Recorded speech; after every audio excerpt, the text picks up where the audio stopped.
Good afternoon, everyone, and welcome on behalf of the Potomac Institute for Policy Studies.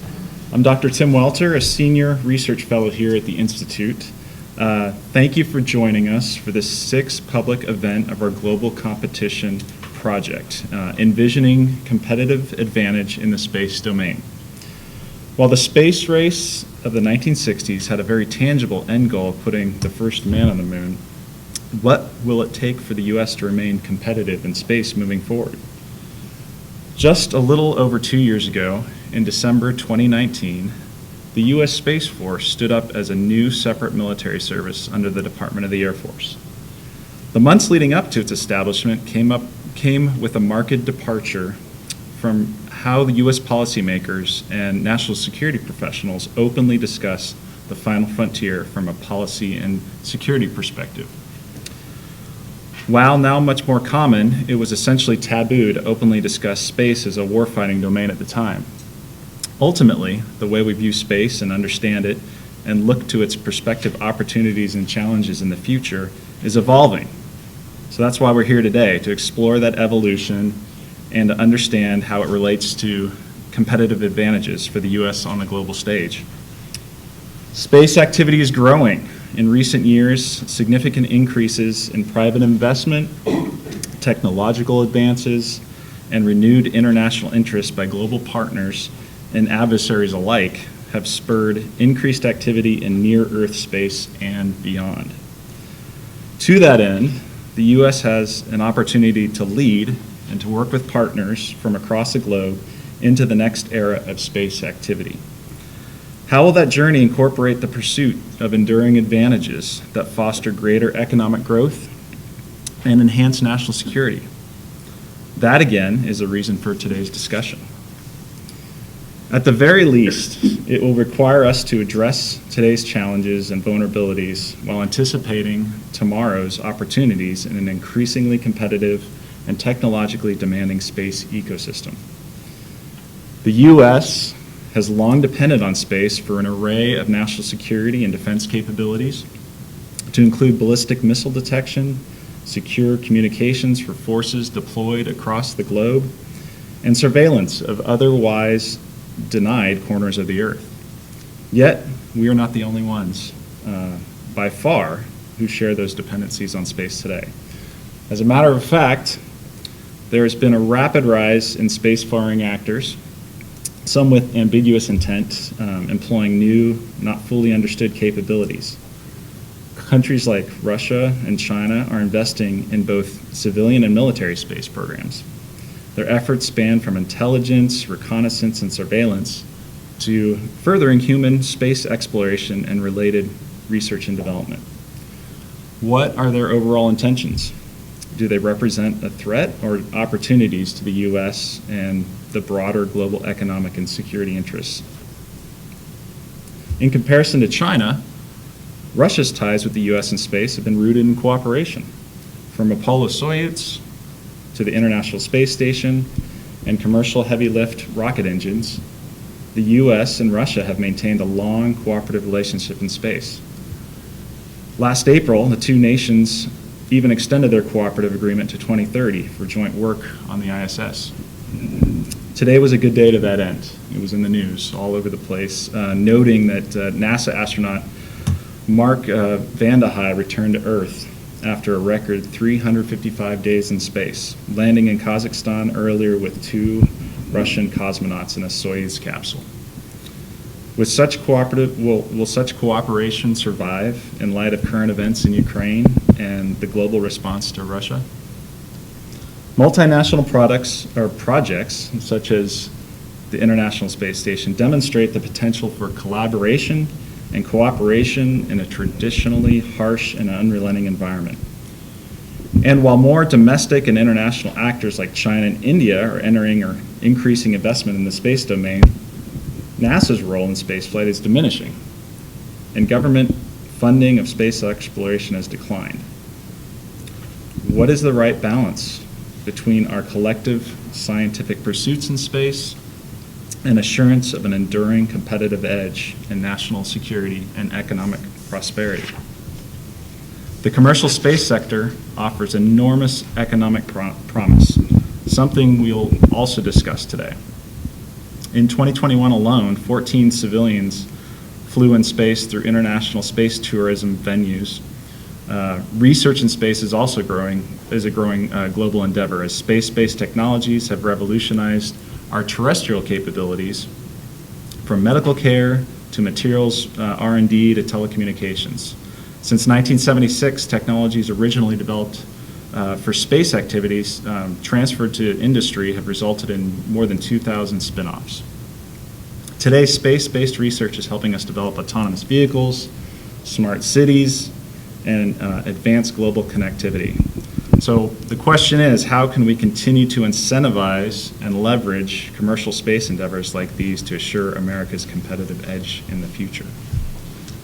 Ultimately, the U.S., in concert with its allies and partners, has an opportunity to shape the future of space over the next 30 years at least.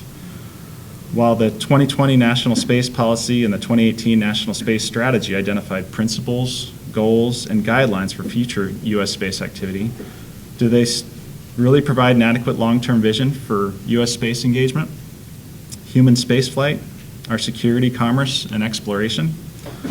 What must the U.S. consider as competition in the space domain accelerates?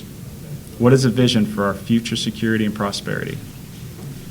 This is why we are here today, to examine these questions and more. But before we get to today's discussion, I would like to offer the floor to our chairman, General Al Gray, for introductory remarks. Sir, would you like to? Sorry, I'm late. Go right ahead. Sir, would you like to say a few words? Okay. I have nothing to say to this brilliant group. Thank you, sir. With that said, I'm going to offer the. Starting? Yes, sir.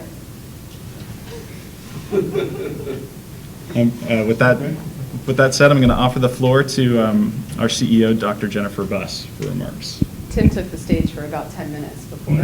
Tim took the stage for about 10 minutes before he was letting us talk. So. Oh, okay.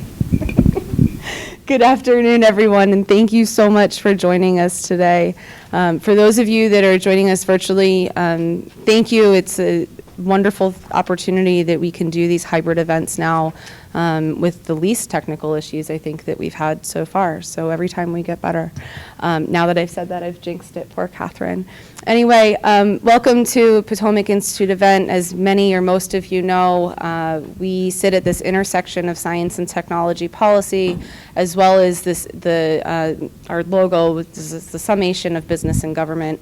And so as we look to space and the vision for space moving forward, it's no longer just government investment. There really is a true commercial space market.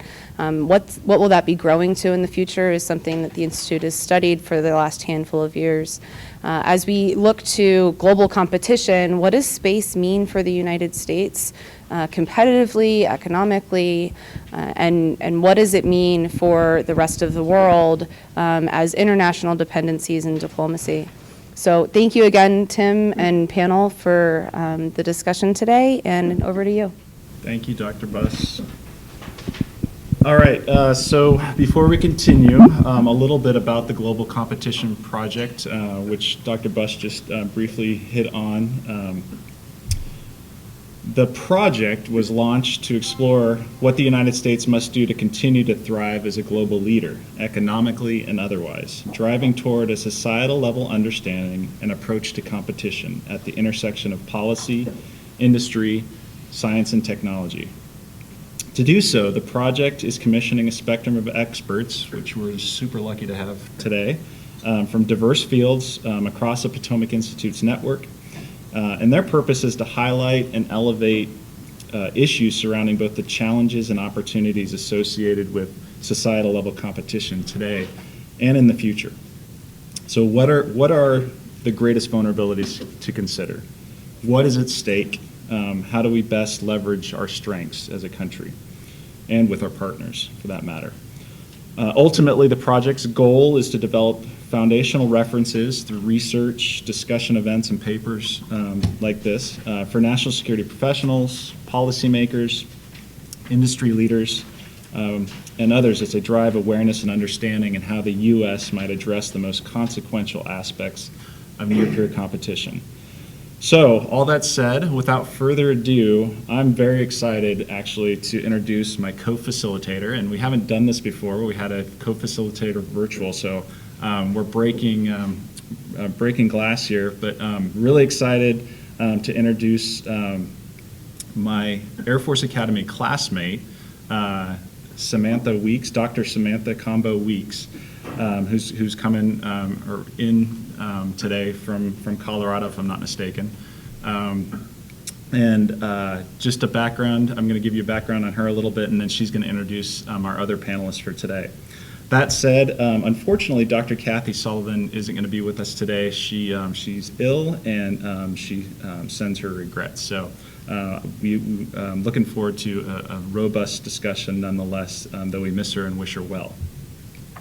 So Dr. Samantha Combo Weeks retired from the Air Force as a colonel with over 2,200 hours in the F-15C, the F-16, the T-38, including 105 combat hours and a tour flying with the Air Force Thunderbirds demonstration team.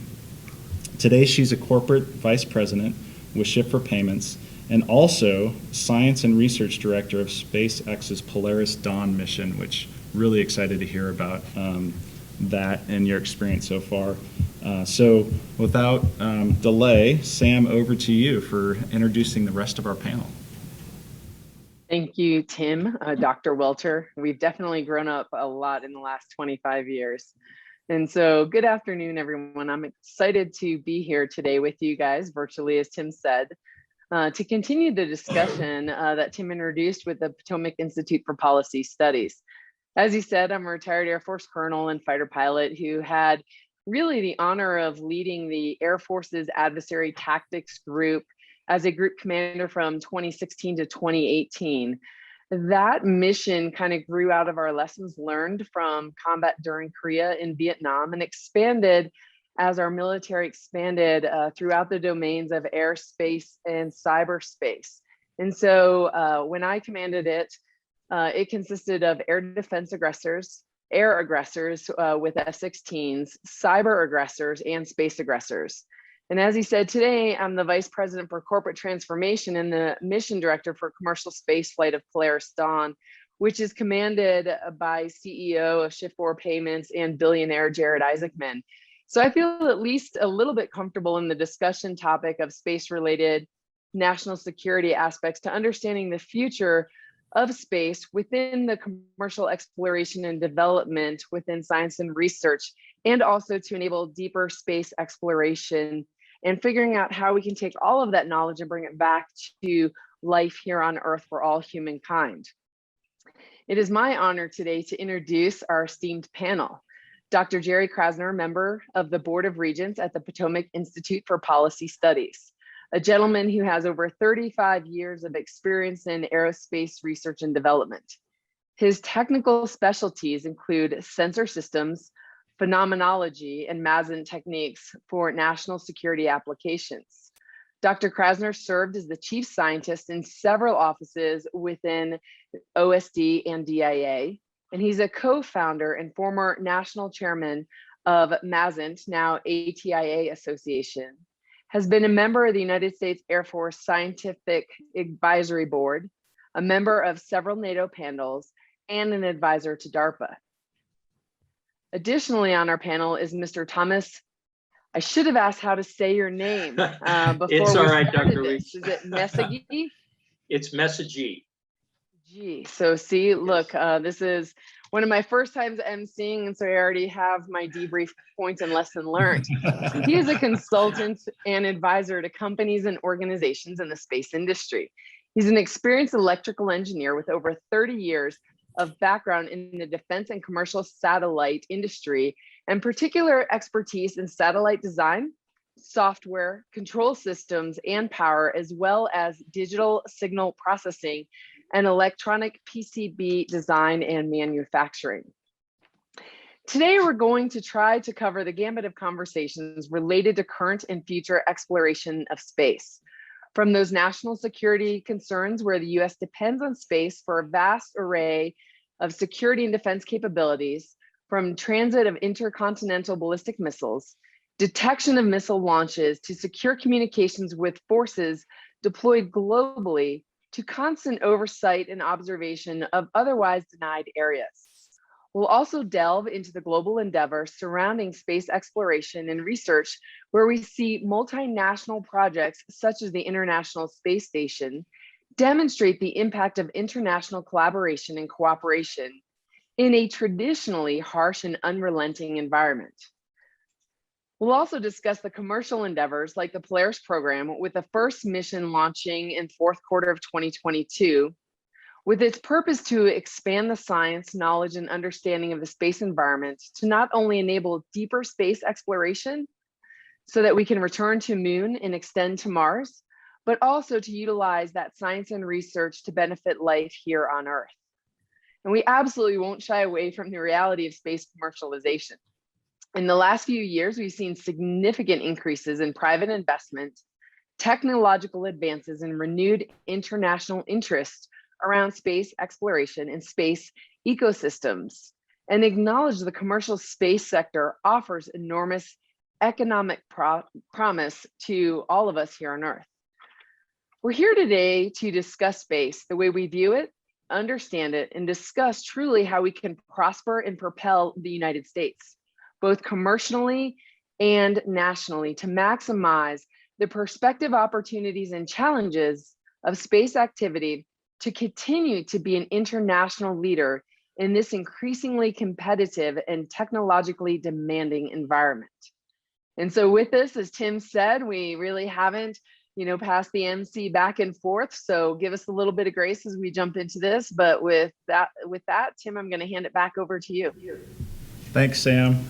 That was great. I'm going to then turn it over to Dr. Krassner for his opening remarks and reflections, please. Okay, thank you, and hello to everybody. And I don't know if my mic is going to give me trouble because it seems to have a little bit of a life of its own, but I'll leave that to other people. A couple of opening comments based on what Tim said in his opening comments, that there have been 14, not civilian, I guess civilian, astronauts this year. Space tourists, right? Space tour. Well, maybe? I don't know that I'll call them tourists, okay. But a different category of astronauts.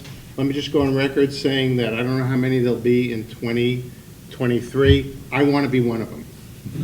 Okay, so if anybody knows of an open seat, just give me a call. Sam might know somebody. Yeah, I'm just saying, just saying. And secondly, if you see me reaching here, I am on the board of Regents, of PIPS, but I am not working for free. I do have my dark chocolate gift that shows you what my working wage is. Okay, so it's almost Passover, another few weeks. That means a couple of things are going to happen. One, there'll be the movie Ben-Hur on some Sunday night.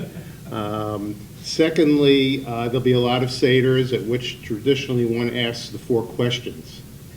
They are typically in Hebrew, sometimes transliterated into English. I received this flyer asking me to do this a couple of months ago. It had 4 questions. They are not the same 4 questions. I will go through them. They're basically what was just outlined, with a few introductory comments, and then I think we'll look for after the other speakers for some Q&A to elaborate on these points. So a couple of things. First of all, the space that we have today, the space domain that we have today, is not the space domain we all grew up with. And this could be an hour's discussion in its own right, but 2 particular things. First of all, the days of U.S. government ownership and primacy in space is over. As alluded to, there are 100 and something spacefaring nations in varying degrees of spacefaringness, the word I just made up, and most critically, a very strong and actually dominant commercial community now that didn't exist 10 or 15 or 20 years ago. There were some nascent steps, there were missteps. I think we're commercially in space to stay for the long haul in a growing way. That is a fundamental change in which our competitiveness has to be defined and optimized. Many missions that lead to primacy in space, whether it's scientific, national security, whatever element, economic, are likely to be increasingly too expensive for one country, much less one company, to be able to afford. And so we have to be more open to the potential benefits, not just the negatives, everything is plus and minus, but the potential benefits that might enable more robust use of space through appropriate teaming. And I'll say something about that a little in a few moments. Secondly, a thing that's changed is we are now well, in my opinion, well into the era of ubiquitous global space awareness. The days that anybody can do something in space because nobody's looking, nobody's going to see it, I think those days are gone. Not only because there's a more robust U.S. space situational awareness or space domain awareness capability, which there is, and that I think will continue to grow. But that capability has proliferated across to many countries, and has the techniques for much of this has become easily affordable to the amateur astronomy community and others. So there's a not only an amateur community doing space situational awareness, but there's, as I think we're probably aware, a number of companies just in the United States and a number in other countries that are doing commercial space situational awareness for profit. And I think when we think about competitiveness, we want to make sure that we keep those elements in mind. The days of doing things in secret in space because it's far out, nobody's going to see it, those days are gone. The days that the U.S. government's going to have all the eyes and know it and no one else will know it is gone. The days that adversaries will do things are largely, that we can't see, are largely gone. And the days where anyone, not just the United States, but anyone will do something in space and not be outed by the commercial or amateur community is gone. So we have to recognize that as an element of competitiveness. It's no longer the case where we, the United States government, have all the crown jewels and no one else can do the same thing. Those days are gone. Okay, so what will it take to remain competitive in space going forward? The first of the four questions. Well, of course, the competition is in many domains. There's economic competitiveness, there's national security and defense competitiveness, there's exploration competitiveness, and probably a couple of others. What do we need to do? This is a platitude of many years standing at this point, but I feel that in general, when you're in a competitive environment, it doesn't have to be space, but even in an industrial environment, you have your trade secrets, but the real key to success is to be faster than your competition in innovation. You have to be better priced, cheaper. Cheap is not really the appropriate word, let's say more cost effective. And you have to be technically better. If you have those elements working for you, you will be competitive and outcompete your competition, who will always be ready to take your business or your whatever away from you. So we need to develop policies and procedures and regulations and licensing protocols, et cetera, that encourage industry, which is now the dominant player, to be successful and not want to avoid U.S. regulation, licensing, et cetera, and go to another headquarter or license themselves in another country with a more benign regulatory environment. We want to avoid that. However, there are challenges, as easy as it is to say that, and as difficult as it is to implement that, and that means different things to different people, there are still challenges we have to do, we have to face, even at the national level. Over time, well recognized over multiple administrations, when an administration changes, funding priorities change. A lot of space programs extend beyond a single administration. How do we retain the momentum and not have to redirect every time there's an election, which hurts our competitiveness? It extends the cost of missions. It extends the timeline of the missions, which go hand in hand with cost, and it provides windows for competitors to step in while we pontificate whether to go this way or that way. A long-standing identified problem that I can easily identify and not so easily suggest a solution to. But I think, like alcoholism, recognition of the problem is the first step to solution. I think we have another challenge, and that is the balance sheet of the United States. We have a very difficult financial environment. We have a very broad waterfront over which to spend those tax dollars. We have deficit issues. We have priorities for social programs. I'm not prioritizing one over the other. I'm just stating that competition for funds is likely to become even more and more intense, even for things that I think people, seeing the evidence, and most people don't, but most people would say, yes, this is a worthwhile use of my tax dollars. And, you know, it's not 98 cents out of every dollar. It's more like a penny or two out of every dollar. But still, when you have very broad demands on your resources, that makes funding more difficult. I've mentioned in passing the fact that flagship programs become very expensive. You know, a flagship of the flagship programs might be the space station, which I suspect would not have come to fruition without international partnership. And I know there are other programs that I won't identify by name that only have survived the budget cut because of international participation.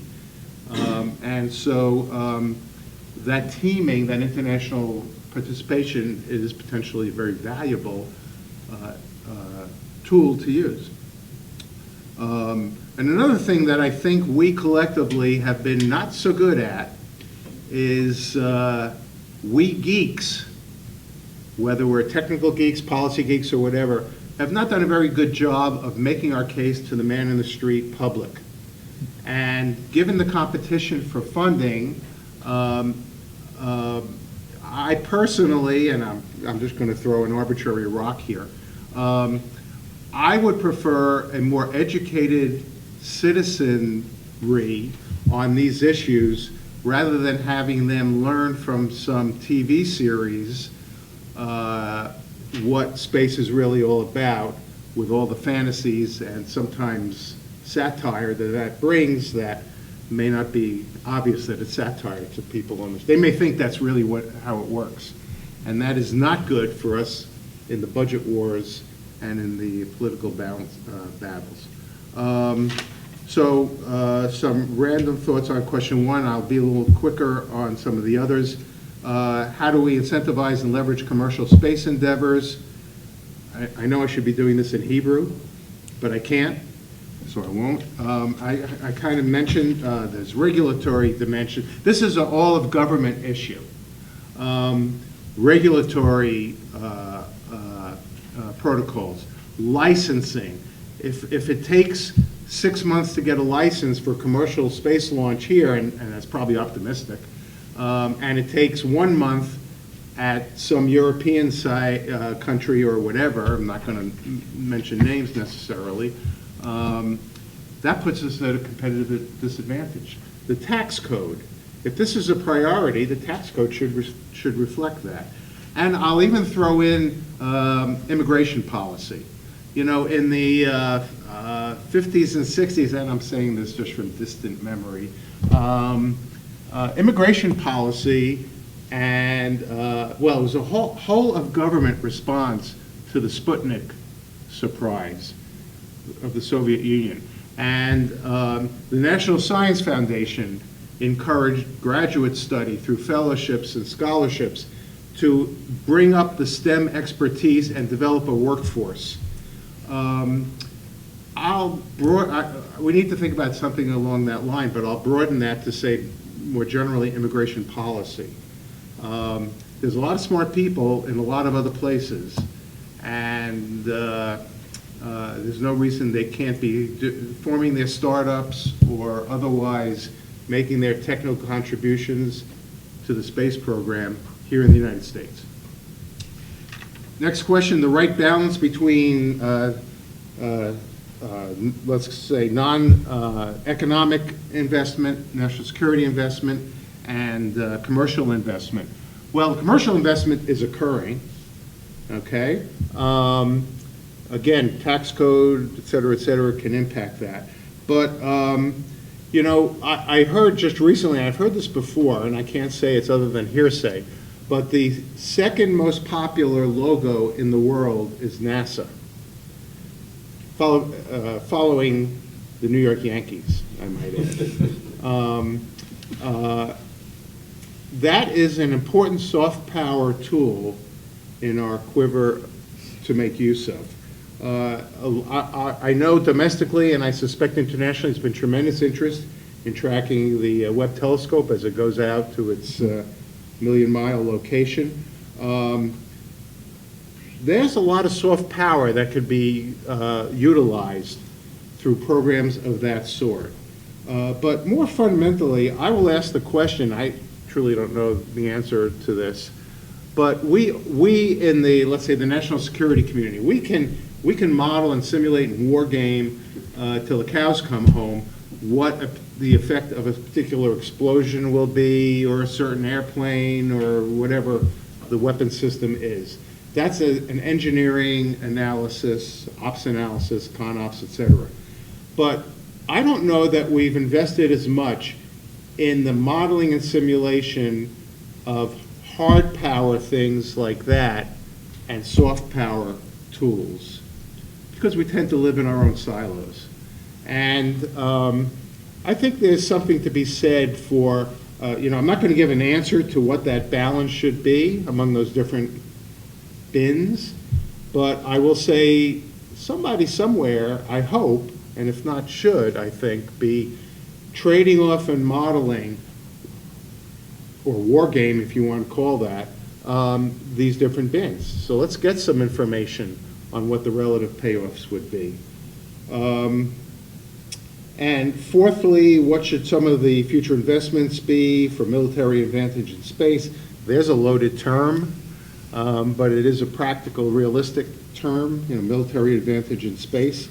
Our adversaries clearly have capabilities that drive us to the need to do defense and consider military options for space. There are a number of things that are already starting up and underway to varying degrees, taking our investments in big satellites at geo orbit, which have been called sitting ducks or juicy targets by various people in the know, and distributing those functions against into LEO platforms and proliferated LEO constellations, like the Space Development Agency is doing, is an investment that I think makes a lot of sense. Developing true responsive launch and reconstitution capability is another one. Now, you know, you may not need to do that so much if you have a successful distributed proliferated LEO constellation, because it will be inherently more resilient. There are technologies that come under the heading of OSAM, orbital servicing, assembly, and manufacturing, basically building things and manufacturing things in space, that are at the cusp of being invested in, the cusp of being demonstrated. Of course, again, the flagship, to use that term, the flagship example of that is the space station, which is a structure that could not be launched on one rocket and was assembled over a protracted period in space. But there are many, many other missions that could be done that way with greater mission effectiveness or greater cost savings, more cost effective, that are technologies that should be invested in. So I'll probably stop there because I probably have hit about 10 minutes and turn it back to Tim and wait for your Q&A. Lots of good stuff to circle back and ask questions about and discuss. Uh-oh. Thank you, sir. No, Not a good thing. That was great. So that said, Tom, you Yes, have the floor, sir. Thank you. I'd like to start off by saying I agree with absolutely everything Dr. Krassner said, except for that Yankee comment. That I have to disagree Facts are with. facts. You got to live with the facts. I'm going to go look that up after the meeting. So I'd like to start off by just talking about two monumental events that happened in my life. Bring this kind of back personal for a moment. Certainly, I'm a kid of the 1960s, and watching Neil Armstrong step onto the moon was life-changing for me. It caused me to invest my future into STEM and to go into the space business, because that inspired me, and as it inspired a lot of people, I think, inspired the space age. The next one was when Captain Kirk actually went to orbit on Blue Origin's New Shepard rocket. I thought that was pretty inspiring as well. But is space, is this something that, you know, the question of should we invest in this? How much should we invest in this? I don't see it as really a choice. It's something that we have to do. The United States owns more than half of the 2,787 satellites that are currently in orbit. We've already made incredible investments into space. We can't allow other countries to militarize it to the point where it denies us access. Our economy relies on it. The future economy relies on it. This is a multi-trillion-dollar business. By the time 2025 is here, it'll be a $3.5 trillion economy in space. So it's not something that we can just say, well, we'll give other people the lead on this one. We have to keep that technological lead, that technological advantage.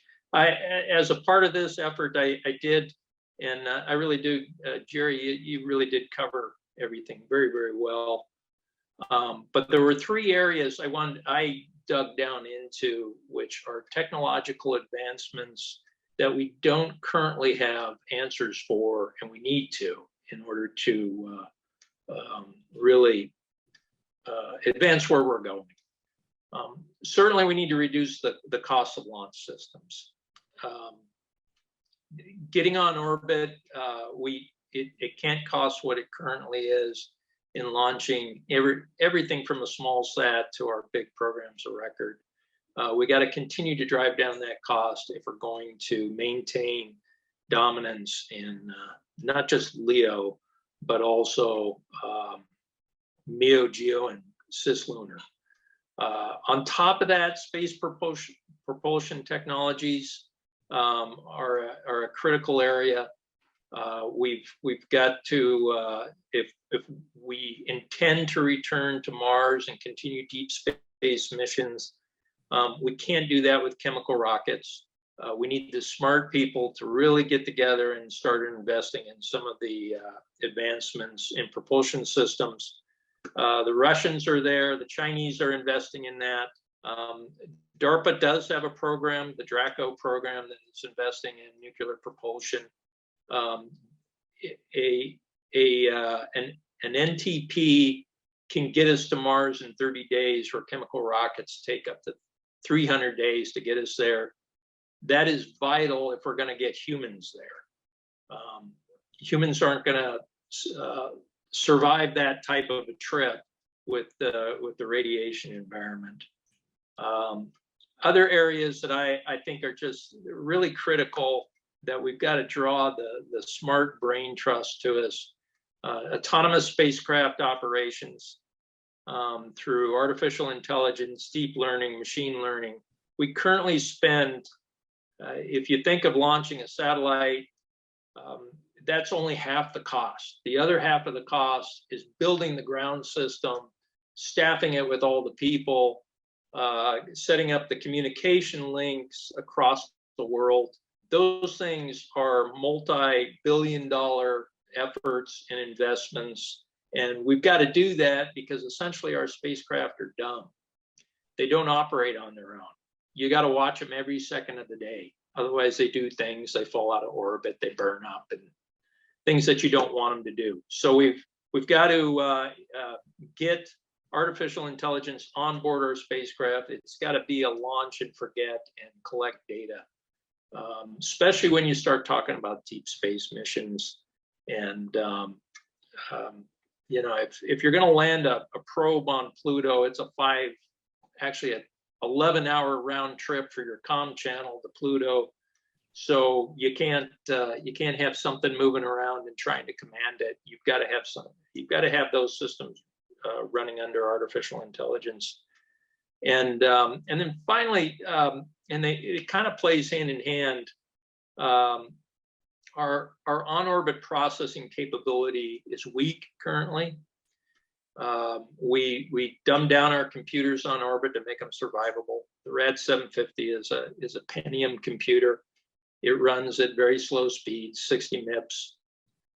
We do that because the radiation environment is tough. Gate arrays don't like that environment.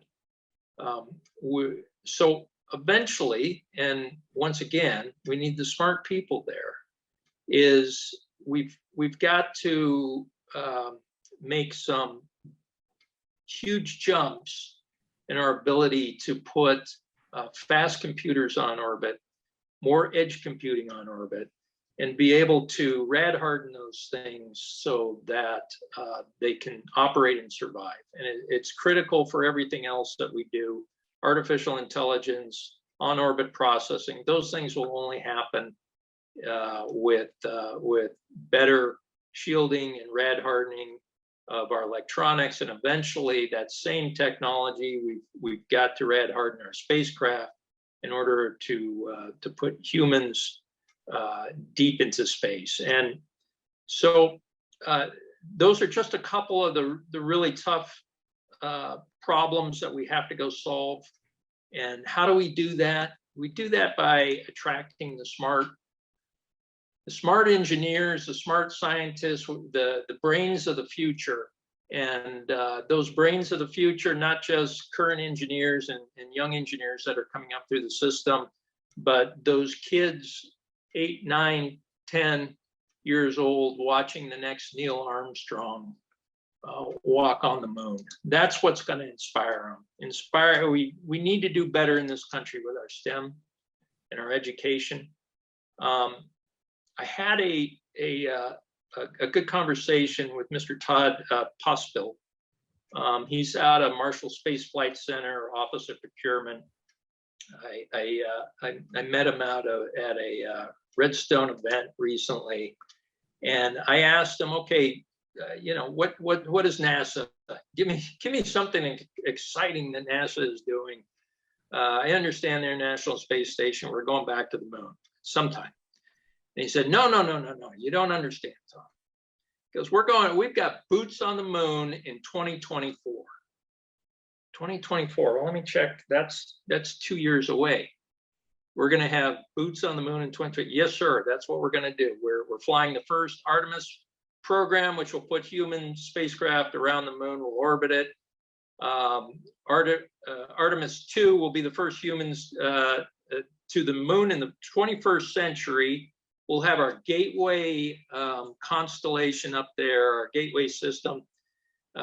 We will be in orbit around the moon. We'll deliver our landing vehicles to the Artemis program. Commercial is going to be involved. Commercial is providing the commercial lunar payload services. We're going to be delivering large-scale cargo landers to the moon, to the South Pole. And by 2024, we will have boots on the moon, and we'll have humans in orbit around the moon. And this is just a step to Mars. And I said, okay, that's exciting. that's something that I think people will wrap their head around. And to emphasize what Dr. Krassner was saying, which is absolutely right. You got to have something to tell the man on the street. You got to have something to tell the kids of the future. You know, why would you want to go invest your entire life into a engineering degree or a science degree? Why do you want to do that? Because this is exciting. This is exciting things that we should invest in as a country and should invest in, that humanity should invest in, because this is real research, and it's the next Neil Armstrong. And at that point, I'll pass it back. All right, great. Thank you, sir. I'm going to defer to my co-facilitator, Samantha, Dr. Weeks, for the first question, please. I was kind of thinking here, should we start hard or start easy with this? Go hard and early, right? Yeah. Okay, we'll use that then. And so I'll direct this question to both of our panel members, really, and just kind of ask, with the reality of world politics today, is future cooperation with Russia and or China desirable or even possible? Right? We just saw Matt touch down today after 355 days from the ISS via Russia. And so what does the future of that cooperation look like with the realities of terrestrial fights between Russia and Ukraine and the rest of the world outlook? Great question. Tom? No, all right.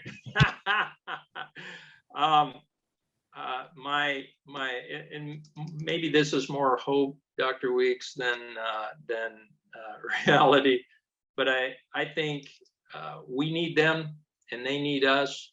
And speaking of Russia, I don't think ultimately 2 years from now, I think our cooperation will be strong. I think this is a bump in the road, but we need them. They have the launch capabilities right now. I think that we can't do this without them. And frankly, my belief is the first time that we put a probe on the surface of Enceladus, we're not going to do it alone. It's going to be a NASA project. It's going to be a commercial project, and it's probably going to be a Russian project or a European Space Agency. I think Dr. Krassner was saying this. This is not something that we're all going to do by ourselves anymore. Yeah, I actually agree. I don't know that I'd call it a bump in the road. Time will tell. But as I said, you know, these things are expensive, resources are short. They're also good techniques for keeping channels open in times of hostility or crisis. But aside from the current situation today, I'll just step out of my area of expertise, which I do with some frequency. I wonder if things that are like legislative, okay, this will be very un-PC, but legislative steps that are taken in the heat of the moment, and maybe for very good reasons at the moment, often have unintended consequences in the long term. And I think it would be much better for us and much better for the rest of the world if, for example, some of these missions were, as many of them are, joint ESA, JAXA, NASA, or joint Chinese, NASA, you know, just joint Chinese, NASA, US. Basically, if space is a global commons, the more we can make it globally explored and utilized under appropriate norms of behavior, the better everybody will be, and the more rationalized some of these communication channels can be when you need them. Maybe that's a little bit of a rose-colored look, but again, like Tom, growing up in somewhat the same era, yeah, there was a space race, Mercury and Gemini and Apollo against the Russians, but everybody was really captured, I think, by just the idea of what was going on. And if we can appropriately harness that, I think it's a win-win for everybody. It's up to the politicians, it's up to the people working through the politicians, exerting pressure on politicians, to take sometimes that longer view. We'll see how successful that becomes. So I have a follow-up question pertaining to I just want to know if that was an easy question or a hard question. Oh, it's only going to get harder from here. Okay. It's only going uphill. First of all, an admin note, I didn't mention it before, but if you have questions out in the virtual audience, please put in the Q&A in the Zoom chat, and we will also have Dr. Bumpus available for questions too within the room here. So, but a follow-up question that has to do with the Ukraine-Russia situation, which is really interesting because you were talking about policymakers intervening and making their thoughts known and the people that they work with. But Elon Musk provided some capability to Ukraine, right, in his satellite-based internet, Starlink. That's kind of a big deal. I would say that is a game changer, even, right, for the way we think about geopolitics, the way we think about conflict. From it's beyond the terrestrial realm, right? So, do you think that we're going to see more instances or cases of situations like this occurring, and maybe not just for this kind of capability? What other capabilities are out there from the commercial side that might intervene with things that are going on Earth like that? So, well, certainly. Go ahead, Tom. Oh, I was going to say, I'm starting to believe that it isn't going to be NASA making all the great discoveries of the future. As much as of a NASA fan I am, I don't think it's them. I think it's commercial. I think, imagine if you're Elon Musk and you get to own the first probe to land on Titan. Yeah, okay, if you're a trillionaire, maybe that's a couple $100 billion to pull that one off. I'm not sure, but imagine the gravitas. I can see some of these big investors deciding they're going to go do something like that. So I don't necessarily think it's going to be governmental agencies that fund these things. I don't know if that answered the question, but it got me off on that line. I think, well, I'll agree with Tom. Clearly, people of great resource seem to have the interest to do this. But regarding Elon Musk and services to Ukraine, et cetera, I think the answer to your question depends a lot on what happens in this particular case. If he suffered capital losses, and I hope and don't expect that to be the case, but if his systems were declared combatants and suffered grievous loss as a result, I think there's a lot of open policy questions associated with that, and I think that would cause subsequent people to think hard if they're prepared to go to their board and say, I want to jeopardize our satellites for this reason, for this application. If that doesn't happen, if it doesn't develop into serious loss, which I think we all hope doesn't, I think that opens the case for the next one gutsy enough, or whatever you want to call it, to do that. I think there are applications not just in communication, but in weather, real-time weather. I think certainly the remote sensing community, providing effectively real-time imagery in a battlefield. and it doesn't have to be optical. I think those are things that could turn out to be commercial providers of militarily relevant information, and also might help humanitarian groups identify what the best route for convoys would be. So I think there's a lot of opportunity for commercial to support things like are going on now if they don't make themselves targets. So this goes to the regulatory, the policy construct, right, that you, I think, were mentioning before, that we don't necessarily have per se, given where we're at, I guess, from regard to. I am, again, out of my element, but I'll ask the question. If a commercial airliner operating under the civilian reserve air fleet craft to provide troop carrier or some capability into a war zone is shot down, is that a legit? I truly don't know. Is that a legitimate military target? And what would be the analog to a spacecraft, unmanned in that case, making itself a legitimate military target? I think those are open policy questions that we're being forced to consider by what's going on these days. Yeah, one of the reasons why we got to drive down the launch cost. I mean, if anybody could do it, Elon Musk could replace those satellites quicker than the federal government could. Well, to that end, with regard to commercial, the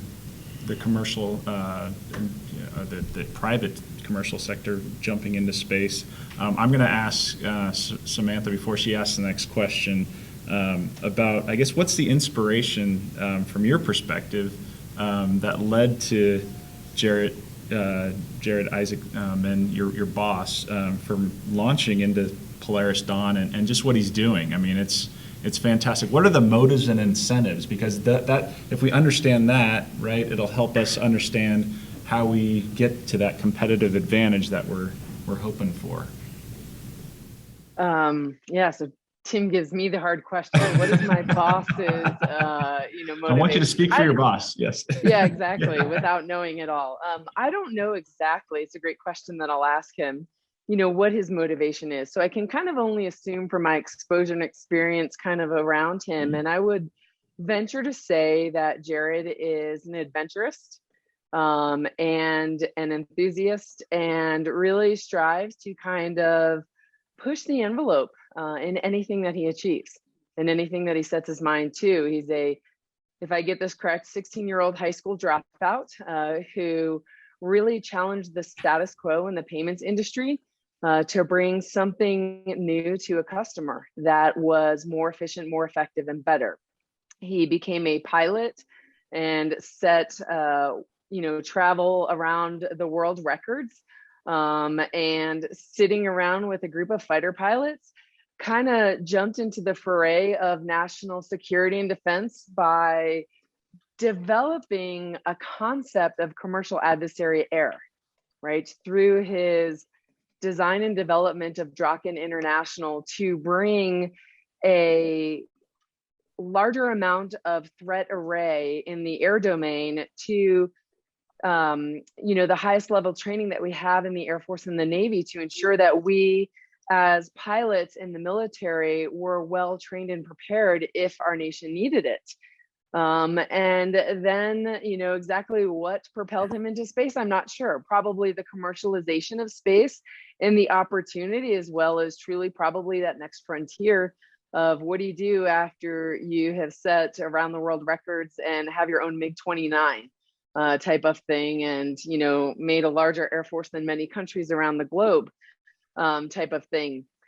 And now I would say the Polaris program is to really take the experience that he had on Inspiration 4 as the first all-civilian commercial flight into space and progress the foundation of knowledge and, ability to propel us forward.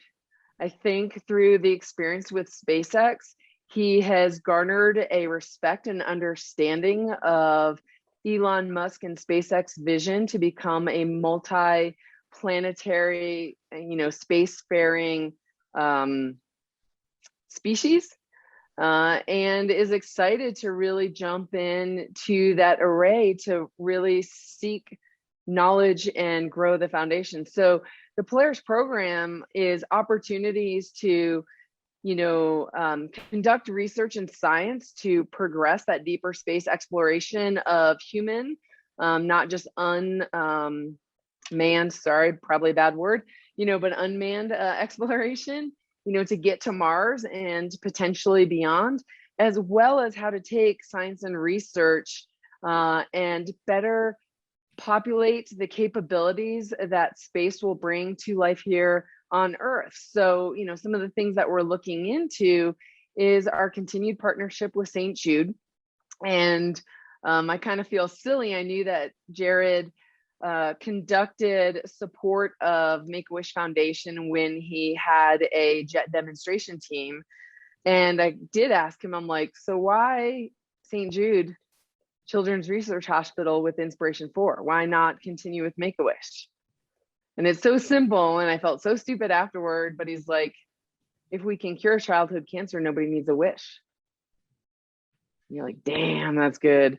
And so what space biology, science, and research can be conducted up there that has applicability back down here?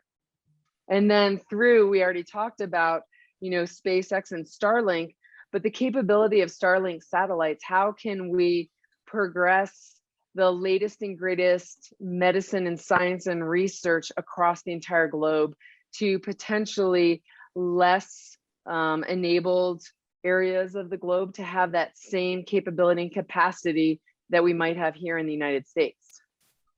So I think it's, to wrap up, like adventure seeking, thrill, pushing the status quo, and then without a doubt, a huge philanthropic mentality and persona to better life for all of us. But I'll find out if I'm right. That philanthropic angle is something that doesn't come up every day. So he's pushing the edge on that. You guys are pushing the edge on that, which is fantastic. So it's lots of bounds here. That said, Dr. Weeks, would you do you have a question that you'd like to? Yeah, absolutely. Let's kind of stick a little bit right now. Since my last question was on national security, kind of in the space commercialization realm, and really asking, our panelists, how can the U.S. truly foster the economic opportunity and prosperity through the expansion of space commerce? And to add to that, so we talk about the potential, if I may, of the economic potential. What does that actually look like? I mean, I think what things are we investing in? And sir, you said early, you were talking about we have to make the public case, right? Policymakers have to make the case for spending the bucks on Buck Rogers, if you will, to make things continue to move in the right direction, at least on the public side. So, what's the return on investment in daily life? What is that case? I guess what are we investing in to jump on or add to Sam's question? When the U.S. government, invested in microchip technology 20, 30 years ago, whatever it was, to make better computers, I'm sure at the time that looked like a large investment for these itty bitty little things that, for hand calculators, for what? And of course, that's led to $1 trillion or whatever it is, IT community right now. When DARPA invested in what became, this is the classic example, what became the internet, nobody did it with the idea that, we'd be having Zoom calls like this, but unfortunately over the last 2 years, that's been our life. So again, when one starts out doing basic research, I think it's a good idea to have some sense of where it might go, but if you constrain yourself too much to, I want to measure this return on investment before I invest, then you're probably not doing research, and you're probably not going to have a breakthrough. And there's a good chance that your competitor, who will not be so immediately focused on the return, will get the jump on you.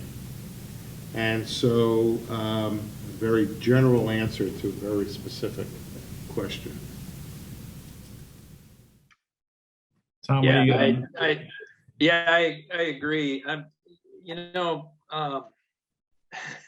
Science used to be cheap, I like to say. When Albert Einstein wrote E equals MC squared, it was a Gedunken. It was a thought experiment. Very difficult to get those Gedunkens anymore without without at least getting theoretical data, without the large labs, without providing some investment into discovery. So yeah, that is agreeing with Jerry again, is that that's where the government can really help, is they tend to not look at the return on investment like corporations do. I think of fusion, for example. I think there's a half dozen fusion developments going around in the world. Some of them are private. I think Lockheed Martin has a fusion development going. Those things, it's hard to convince a company to go and put 20, 30 years into a technology that ultimately will change life forever for everybody on the planet. Those things do need to be encouraged by the government. They need to invest in those type of things to allow the commercial industry to take it and run, just like Dr. Krassner just said. You know, just to elaborate again, in the old days, the government was the buyer. Launch vehicles, rockets, government bought them, whether it was for NASA or for the Air Force. They pay company X or company Y to build them. Now, the commercial community, as we've said, is really in the lead in many ways. So you ask how the government can support this. Things like being the anchor tenant customer, not necessarily paying for the development, but saying, if you could develop X, I need 6 of them, or I need 600 of them, and there might be 6,000 that will eventually become the market, but nobody wants to be the first one, nobody wants to hang themselves on that one development. The government can take tangible steps by being the anchor tenant for some of these developments that will then encourage industry to invest, with the idea that there's at least a financially recoverable market, and ideally the potential of a much larger market down the road. So there are steps the government can take, even for commercial development. All right, so everyone, I think, on the panel actually alluded at some point to STEM and education and the importance of investing in that realm. So again, we can think about our competitive advantage as a country moving forward. Now that's been a theme, not just today, but over this global competition project, it's been a reoccurring theme, is that we really have to invest on that front and focus on that front. It's a policy issue, it's a cost issue. What specific things should we be, or how should we think about that? How should we approach it based on both on your experience? What are some of the most important focus areas, I guess, when it comes to STEM and education and inspiration that we have to, or that we might push young people and folks that are in the business right now into learning more about? Yeah, I think we talked about that a little bit in that we've got to do a better job of explaining what we do. I mean, I come out of the National Reconnaissance Office. We don't explain to anybody what we do because it's classified. But organizations like NASA, they attempt to do this. It's one of the reasons why I think we still talk about manned missions, is that that's exciting. And we've got to inspire our kids. We got to inspire them to go into STEM and to invest their life into a career that's going to help us solve some of the hard problems. We certainly need to make sure our education system is supporting that we, to give you an example, my son graduated from college not too long ago, and we're sitting there. I won't mention the college, so I won't dime them out, but they graduated a class of 10 engineers and 500 psychologist majors. So you ask yourself, oh, wait a second, are we in that bad of trouble in this country that we need that kind of shift? 10 engineers and 500 psychologists. Maybe we are, I don't know. But I think we've got to inspire them to go down that path. And in doing that, I think we do need to be more vocal and talk about how it is a great career for science and technology and engineering. I will make the potentially career-ending thought that I've seen the pendulum swing over decades from what I'll call meritocracy to diversity. When I was in high school, there was a special admissions test to get in. So, wherever they drew the line, and I was, barely above it, I guess, you got in. And then the diversity issue came on, and so they relaxed the rules. And I don't think it's a diversity versus meritocracy case. And I also think back to something I think I heard on the news the other night with the Supreme Court nominee hearings going on, and and you hear this from time to time in all domains. It's nice to see somebody who looks like me being considered for these roles. And I don't mean looks like me. And I get that, and I'm very sympathetic to that. But I don't think it's an either or. And so the way to get the man on the street, sorry to use the wrong term again, enthused, is to have speakers and role models that look like the man in the street. And that is very diverse and increasingly diverse and threatening to some people. But that is the way this country's going, and if this country wants to stay in a leadership position, we need to get the best. And the best, just like the best don't always come from the United States, and they could be from China, Russia, or India, or someplace else. The best could come from a ghetto, the best could come from a small town, the best could come from a big city. And so we need enough role models and programs that sample all of those individual domains to identify and excite the best of those groups. I agree with Tom, and you got to get them early. So I was passed a note here. So the term crewed missions instead of manned, I guess, is how NASA would like those to be referred to. So. Agreed. Yeah. Yes. Putting the first woman on the moon. That's how NASA's talking about it. So everything is crewed and not manned. There you go. That's fine, but the STEM needs of this country extend beyond NASA crew. Absolutely. Right, and we're seeing that more and more, right? Samantha, over to you. Yeah, I would say thank you for that correction, because that language is exactly common to SpaceX also. It was just escaping my mind at the moment. And so I want to go, as long as Tim doesn't yell at me, to some of the questions that we see here in the chat to make sure that we get to those before the end of time. And I'll go first to CY Sung's, which the question is, commercial and military spacecraft will utilize more and more commercial COTS electronics for better performance and cost effectiveness. What will be the right policies to adopt to ensure the integrity for mission assurance? And I'll kind of add to that governmental policies as well as, commercial policies and how a private commercial company should attack mission assurance also, because I believe that they would be different, but I'll add that part to the question too.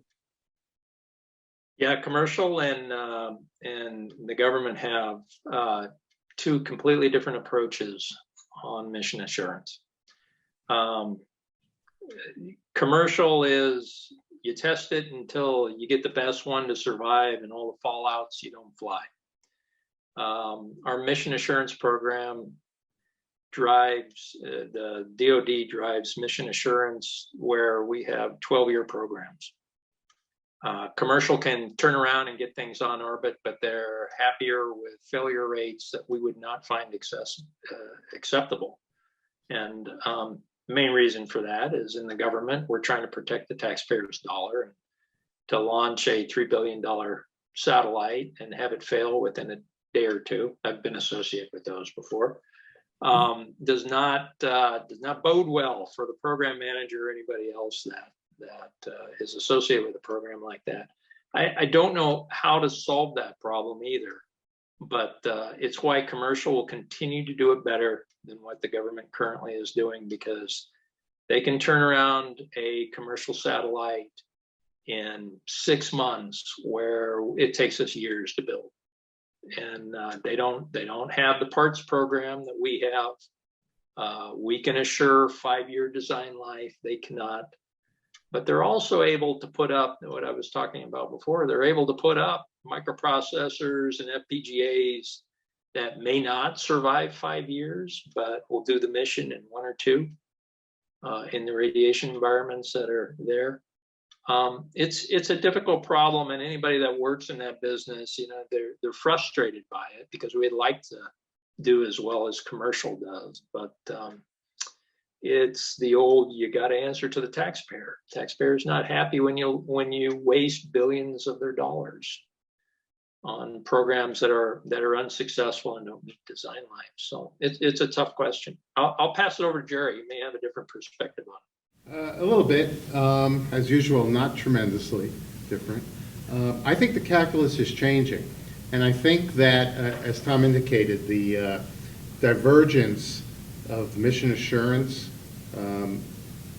because of the $3 billion need to have a long lifetime, et cetera, et cetera. I think that calculus is changing. Space Development Agency is, I think, a poster child for that. If your launch costs, and don't quote me on these numbers, if your launch costs are $1 million and your payload, bus, and sensor are $10 million, and it took 6 months or 3 months to build them, and you're procuring, hundreds of them over a couple of years, then your mission assurance requirements really drop. You don't expect 20 years. You don't have a 10-year development cycle on top of that or before that. And so your mission assurance starts to get much closer to the commercial.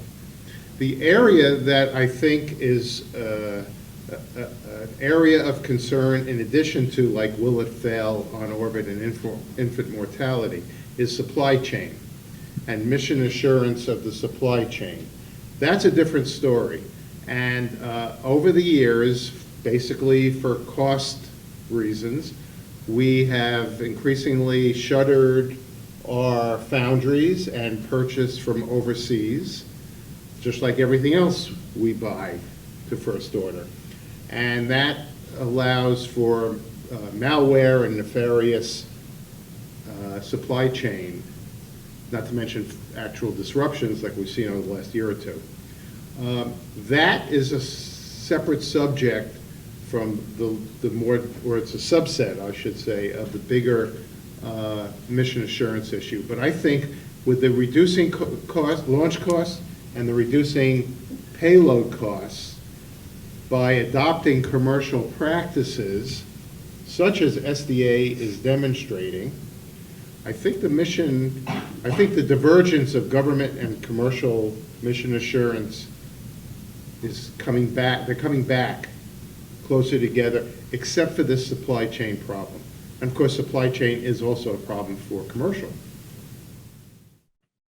Yeah, I the think other things are changing there. Yeah, I agree. And the other thing I will add too, so for our remote sensing customers out there, they have taken some different approaches. And one of those approaches is they buy commercial data. They don't go launch billion-dollar programs anymore and put all that risk on the taxpayer. They just go buy the data directly from commercial programs, and as the commercial programs get better, there's programs that we're buying data from that we just don't have the capability in the DoD. So it's going down that path as well. So supply chains has been, again, one of those transcendent themes for not just because we're dealing with it on a daily basis post-COVID and with the economy the way it is now, but on other fronts too. So as far as how we think about and how we approach our competitive advantage as a country moving forward. So good to point that out. I've got, before we open it up here to the crowd in the room here, I'm going to ask one more question. Sir, you talked about ubiquitous space access, all the secrets are gone. Most of the secrets. Well, yeah, so this is historically been a very secretive kind of area from a national security perspective. But a lot of those secrets, as we discussed, are gone or going away. So that said, or that understood, so what are the game changers going to be on that front? What is the higher ground, if you will, in space, or what will it be? And who's going to hold that higher ground? Is it going to be commercial or is it going to be military with regard to space capabilities from a national security perspective? Given that ubiquity of access. And so there's kind of two parts to this. One is the space situational awareness, and then the enforcement. What do you do about it? But certainly the military, primarily the Air Force, has said this is an area that they don't want to be the sole keeper of the space situational awareness. And Space Policy Directive 3, I believe, a couple of years ago, talked about transitioning that mission, that function, to commerce. Okay, so there is a recognition that that is critical for the warfighter, but the warfighter should not be providing global space situational awareness. Commercial companies are very capable of doing that. They sell their data in a model similar to what Tom was just alluding to for remote sensing. It's really just remote sensing looking out instead of looking down, to various government agencies and commercial operators. But understandably, they are leery about being the global supplier. There are a lot of issues with that, including their liabilities. Issues that policy has not kept up with that. There are opportunities for discussion on that front. So I think we're in a situation where, first of all, countries are going to continue for the foreseeable future, either doing it themselves or getting it from their global partners, China, Russia, United States, supplying. Of course, we supply a global catalog. The Europeans also provide a catalog. There are large overlaps and a few differences between them. So right now there's a lot of data out there. Or to be precise, there are a lot of data out there. And then on the presumption that that will become more and more common, the next question is when somebody does something outside of a norm, whatever that norm turns out to be agreed to, and that's an evolving situation, what's the enforcement mechanism? And right now, I think that's an open issue yet to be faced.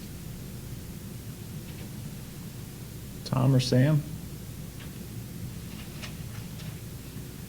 I think Jerry got it. Well, I want to hit on something that, and again, apologize. First of all, is there any questions in the room here?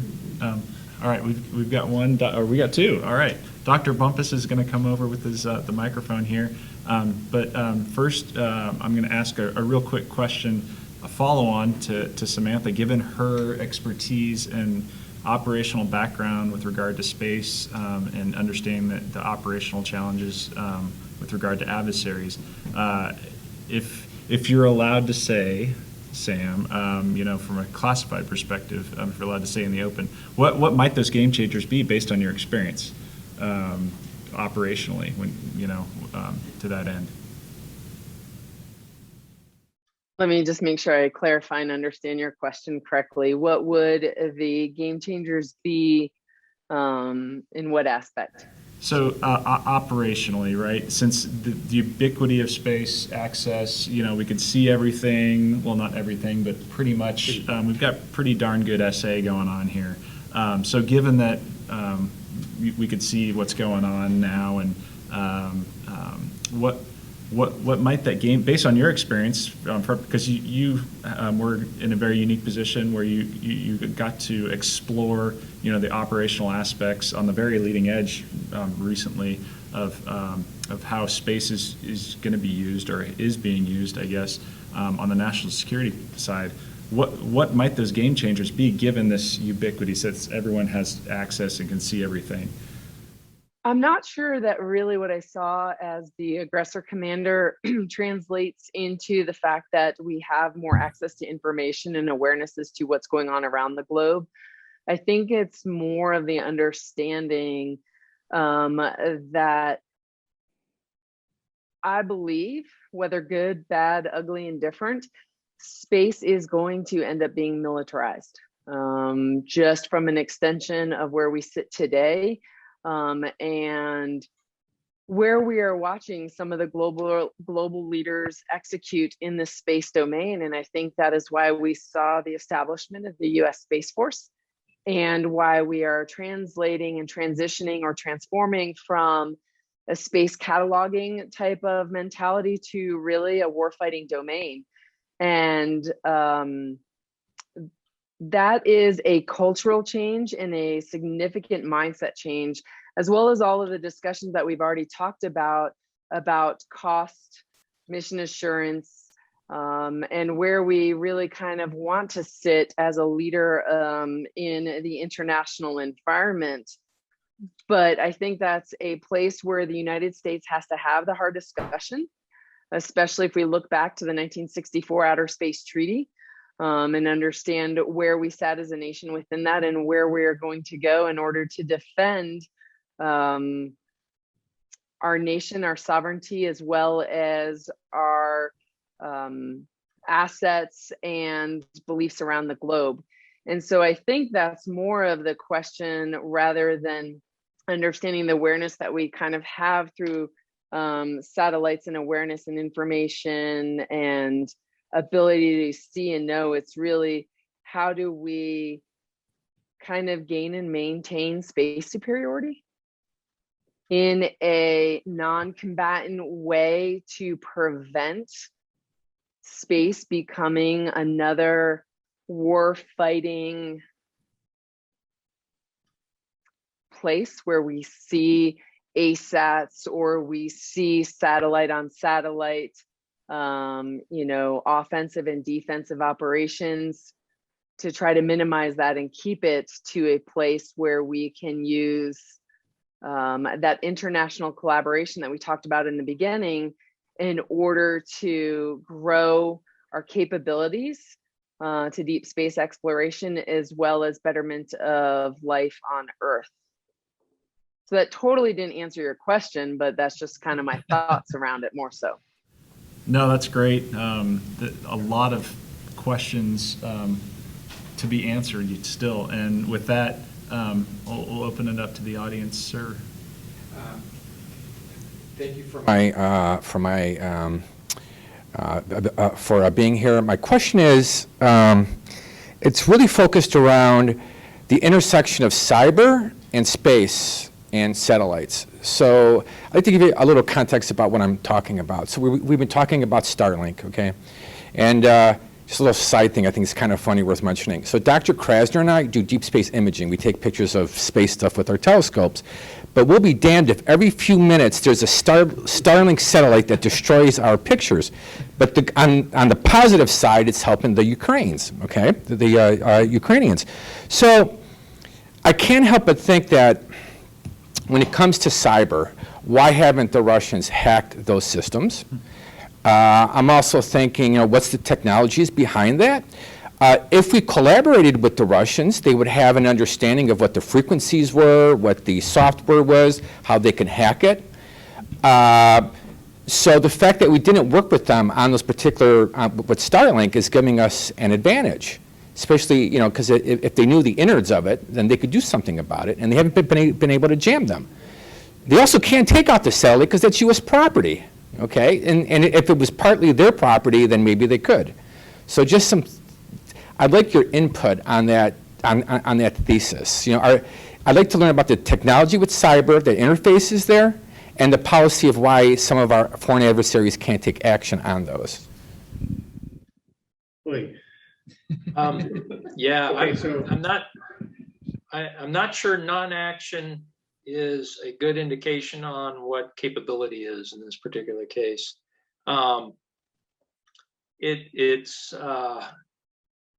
not a good assumption to assume that every computer that you currently have hasn't been rootkitted at some point, and that if they really wanted to take, the Chinese or the Russians really wanted to start attacking systems, that they couldn't do it. There's something policy-wise that's preventing them from escalating to that point. But I wouldn't necessarily assume that they don't have that capability. Starlink, they've got to get it down to a ground station. They got to process it on computers on the ground. So it's as vulnerable as anything else is. Until we have complete networks on orbit, and that is what Starlink eventually wants to be, is a global cyber on orbit system where the cloud is really in the clouds. There's vulnerability anytime that you're on the ground. most people don't realize that the most sensitive part of a satellite system is generally on the ground, for the reasons Tom alludes to. Number one. Number two, I suspect the Russians know everything they need to know without being partnered on it, because all you have to do is order a Starlink. I mean, I'm being glib here a little bit. You don't order this on Amazon, but you get a Starlink ground station, you know the frequencies, and they know the frequencies. And I suspect the design of the actual satellites is a Starlink proprietary design. But your broader question is an appropriate one, and it's some of what I was alluding to when I said, in response to Tim's question, will others take that step of supporting a military operation? Well, if Starlink got jammed or otherwise destroyed functionally, that might give pause to the next person that wants to, or next company that wants to do this. I think it's too soon to know. But the decision of SpaceX or any of these companies to team with any of these countries is a corporate decision subject to ITAR, et cetera. And I think there are protections, but I don't believe they protect against a full cyber attack. And that's the world we live in. And it doesn't have to be a country. It could be as the ubiquitous kid in his bedroom on a computer kind of thing. The world has changed, without a doubt. We have another question. Yes, sir. Hi, George Nicholson of the Global Special Operations Forces Foundation. About 3 weeks ago, Jim McAleese had his huge forum here in Washington. Outstanding, all the service chiefs, all the service secretaries. But one of the most impressive briefings was by General Raymond, and opening the green door. And he talked about the tactical usage of what Space Command can provide to the combatant commanders. And this goes back to what previous African command commanders like General Waldheiser had said, Southcom Commander General Admiral Tidd, it's now General Richardson, saying that kind of capability, of providing that kind of capability. In other words, opening the door. And I see and Secretary Kendall also said we need to get away from manned platforms doing that kinds of things. And a new budget, they're already talking about retiring the J-STARS, AWACS, and everything else, and being able to replace that with a space capability. And again, how that's going to evolve. But then it goes back to a bigger concern. About 4 years ago at the Atlantic Council, the Commandant of the Marine Corps at that time, General, Neller, said, do you know what the biggest threat that we Marines face in the future? And somebody raised their hands to the Chinese. Somebody said, no, it's the Russians. He says, no, it's our dependence upon GPS and SATCOM. He says, I was in Afghanistan last month driving around with some of my Marines. I said, can you show me on a map where something is? And they looked at me like I was a dinosaur and said, sir, we don't need maps anymore. I've got my cell phone, I got my tablet. 2 weeks later, I was at the Stimson Center, and the Chief of Naval Operations, I asked the question, he said, you've been reading my emails. We've got the same problem in the Navy. I said it was simple. We'll just start using sextants again. He said, sure, we haven't used sextants in 10 years. They're now using sextants again. So again, that dependence upon evolving what's going to happen in space. But a higher issue is how we're going to ensure that we're going to protect that kind of capability. So there are programs to address what should happen if GPS is denied. And hopefully they will be successful if required. And that's probably all I'll say about that. The problem is recognized. I'll add a little bit onto this. I said 10 years ago they want to develop a doctrine that doesn't use space. We practice that all the time, actually, out at Nellis Air Force Base for Red Flag, a day without space, right? Because while we want to believe that our assets up in space will be completely available to us, we have to always train to the worst case scenario, which could mean things that we become used to and reliant on suddenly aren't there. But I'll also say that, part of the work that the space aggressors did back in 2016 to 2018, along with the future Space Force, was learning how to, again, operate in space as kind of that warfighting domain. And at the time, it goes back to the previous question about the line and delineation between space and cyber. We use the space aggressors and cyber aggressors to take advantage of a AFRL experiment on the Angel spacecraft that was complete with this mission. And so we used residual use available to us in order to maneuver satellites to others to replicate co-orbital threats, so that we could really understand and grow our capacity and capability, again, to defend the space environment and ensure that we might have the autonomy that we rely on and want to keep. And that was in collaboration. We were just a mission partner with the 3rd Space Experimentation Squadron, which is now the 3rd Test and Evaluation Squadron. And I can only imagine where Space Force with cyber mission partners have continued to grow and evolve that capability, capacity, and again, expanding knowledge within this space environment to, again, better our opportunities and capabilities and capacities for more typical military use of power, or again, just life back here on Earth. It'll be interesting to see, so the summary of the new National Defense Strategy just came out. It was maybe a page and a half, but apparently the classified section has been transmitted to Congress, but it'll be interesting to see how much it might address this area, because obviously it's a big deal when it comes to how we operate and how we think about national security, and will continue to be a challenge moving forward.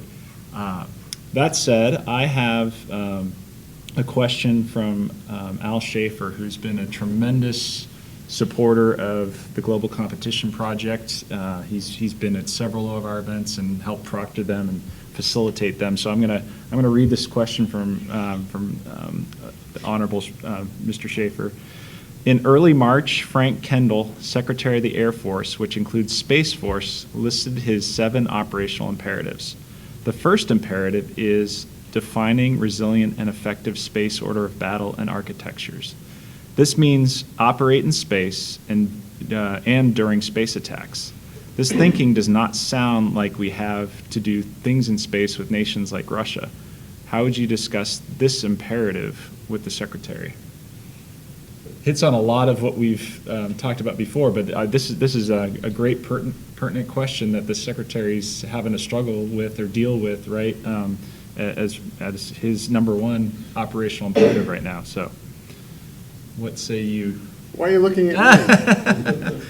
I'm channeling it is, Al, so it is not my place to question, and it is my career interest to concur with the Secretary of the Air Force. But I will just say that, as we've alluded to here, space is not just the Space Force. There's a lot of civil, and let's not forget the exploration, the civil side. And so the rules for teaming, participation, interaction that might apply on the Space Force side or the national security side may not be the same ones that are optimum for the competitiveness of the commercial or exploration community. Yeah, resiliency is a tough question. One way to answer that is cheap launch costs. If you can reduce your launch costs, you can reconstitute resources if you lose them, either on the commercial or the Department of Defense side. It's very tough to reconstitute some of your large programs of record that go up on Delta IV heavies and those things. You lose those assets, you lose them for good. At least until you can get another program up and going, which is a 10 to 12 year effort. So resiliency is tough, but other issues in that architecture that have to be addressed is we are, whether it's commercial or Department of Defense, we generate a huge amount of data through our sensor systems.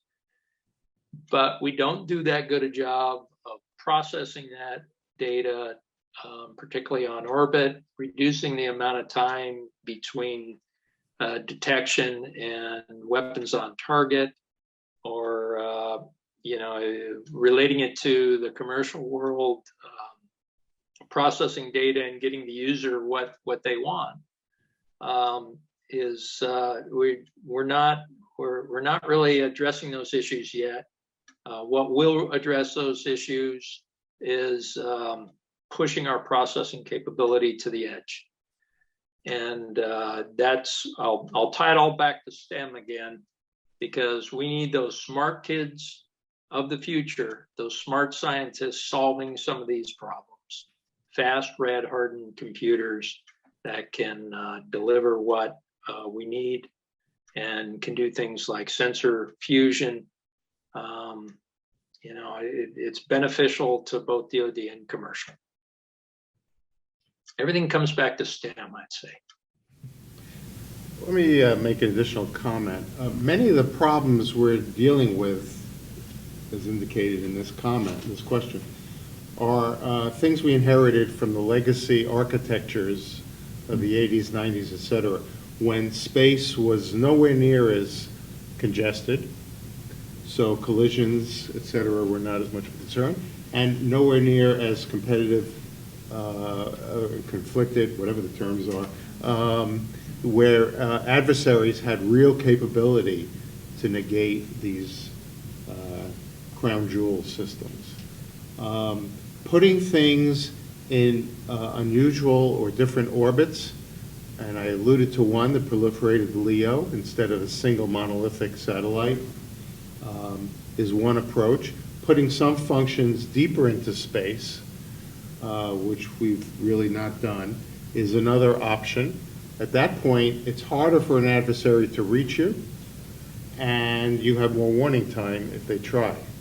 So, you know, it comes with a penalty, as you know, there's no free lunch. But we need to be thinking about architectures that don't create vulnerabilities for the next 10 or 20 years, because we're living off the vulnerabilities from the last, that we inherited from the last 10 or 20 years. Do you think the increased commercialization will probably help with that? Oh, that is potentially a great contributor, as long as those commercial entities want to play ball with the national security community. And as I said before, that's a complicated question that involves their shareholders or their board of directors. It involves the national policy. Are we willing to protect them if they are contributing to us and they come under attack? And a whole host of other questions. So I've got, Sam's got a question that she's going to pose, and then we have one in the room here. And I think that might be the last one for today, but go ahead, Samantha.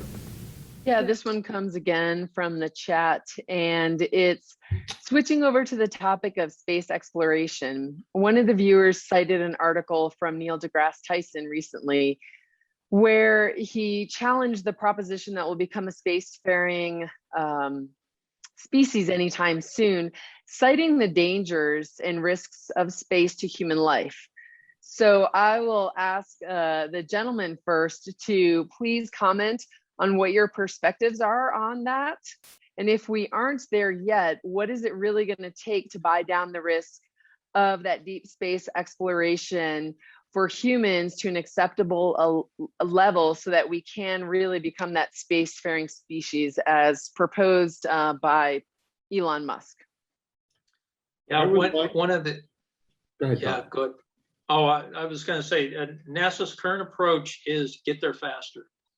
That's why we're investing. DARPA and NASA has a program called the Draco program, that is to invest in a nuclear thermal propulsion. Basically uses hydrogen as a fuel. It heats it up through essentially uranium-235, and those systems can get us there faster, reducing the amount of exposure to humans. But like I say, everything comes down to STEM. Eventually, we can't launch lead into orbit in large quantities. We have to come up with shielding concepts and designs that are going to prevent overexposure. Once we get to Mars, okay, you got there. How long are you going to stay there? These are high radiation environments. You can't help. They're not really designed for human beings. So we've got to come up with those new technologies if we're ever going to stay in deep space. I would ask the following question in response to that question. Yes, there are serious challenges, and Tom has indicated some of them, to serious manned space, crewed space flight, LEO aside, but getting into deeper space. How do those risks jive with the risks of the Polynesians 1,000 years ago crossing the Pacific Ocean? How do they jive with the age of exploration from Western Europe into all the oceans? I don't know how many shipwrecks there were, but tremendous loss of life. So I think exploration typically has risk. And I guess I'm an optimist that we will find technical solutions. I agree that the radiation environment one is a serious one. Maybe the solution is water as a shielding agent. Maybe it's something else. Maybe it's get there faster and don't have your exposure that long. But there are candidate solutions, and I think over time, it's incumbent on us to try to find what works. And we didn't tee that question. Oh, go ahead, Samantha, sorry. I was just going to say, I absolutely agree with that, Dr. Krassner, that this is just the challenge, which is truly just an opportunity for our generation. And if we go back and we look throughout history, there are individuals who have always accepted that challenge just as an opportunity and proven us right. Just 100 years ago, it was Orville and Wilbur Wright, right, discussing the fact that we are going to achieve, flight in the air. And so today it's that.